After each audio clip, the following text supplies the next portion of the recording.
अनेक केंद्रामध्ये सहभागी होण्याचा अजेंडा मला घेतलेला आहे. या सगळ्यात आज क्रिकेटशी जरी मला अर्थाने संबंध आलेला नसला तरी क्रिकेटशी संबंधित प्रतिभा ती माझ्या घरी येते. आपल्याला कमी लोकांना ठाऊक असेल पण शरद पवारांचे सासरे यदू शिंदे हे उत्तम क्रिकेट खेळायचे आणि पवारांच्या सौभाग्यवतीचं नाव प्रतिभा आहे, त्यामुळे ते असा उल्लेख करतात की त्याच्याशी संबंधित क्रिकेटची प्रतिभा माझ्या घरात असं काही नाही. उद्या उठून क्रिकेटशी संबंधित तुम्ही काय केले हा प्रश्न उपस्थित होऊ नये म्हणजे मी या सगळ्या पिचवरती मी काम केले होती ते कधीच डायरेक्ट विधान करत नाही. हे माझी इच्छा नव्हती, ते कार्यकर्त्यांना देखील वाटत होते की मी ते काय. आता अण्णांना हा जर प्रश्न विचारला गेला आणि अण्णांना काय एक गोष्टीची सहल आहे की आपण उपोषण करतील केलं पण त्याच्यावरती वेगळंच कोणीतरी मुख्यमंत्री होऊन गेलं. हा म्हणजे काय अण्णांना असं त्या गोष्टी सहल आहे त्यांच्या मनात आणि अण्णा अचानक हिंदी बोलायला लागतात.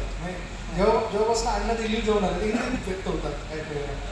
तर अण्णांना आता त्यांनी प्रश्न विचारला की अण्णा मला तुमच्याकडे जाणून घ्यायचं खरं तर तुम्ही लष्करात होता पण कुठल्या पदावरती होता त्याबद्दल फार मोठा वादविवाद केला जातो आणि त्याबद्दल लोक चर्चा करतात. तर अण्णा एकदम त्याबद्दल उसळतात असं म्हणतात अरे काय सांगतात अरे वेडे म्हणा अरे भारतात कभी ऐसा नहीं होता है. अरे काय अडला ना माहिती अधिकार कार्यकर्ता कायदा पाठवले आम्ही IAS IPS क्लार्क तर किती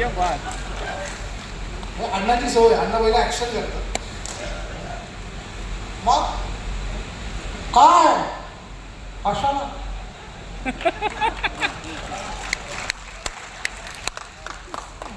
अरे काय चालू लोक गप्पा मारायला लागलाय, लोक उपोषण करायला लागले, खोबऱ्याच्या वाटा मांडी खाली घेऊन उपोषण करतात.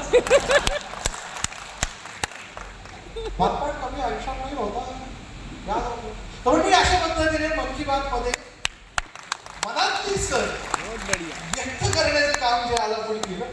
चला आला एकदा हा सगळा विषय मला असं वाटतं हे सगळं व्हायरल झालं तर माझ्यापर्यंत निरोप यायला सुरुवात होती. दादा नाही दादांचं पण नाही हे नाही पण ही दोन माणसं येतात उत्तम मी जी या ठिकाणी व्यक्त केली. तुम्हाला सगळ्यांचा भरपूर वेळ घेतला, चांगली मला संधी दिली. सर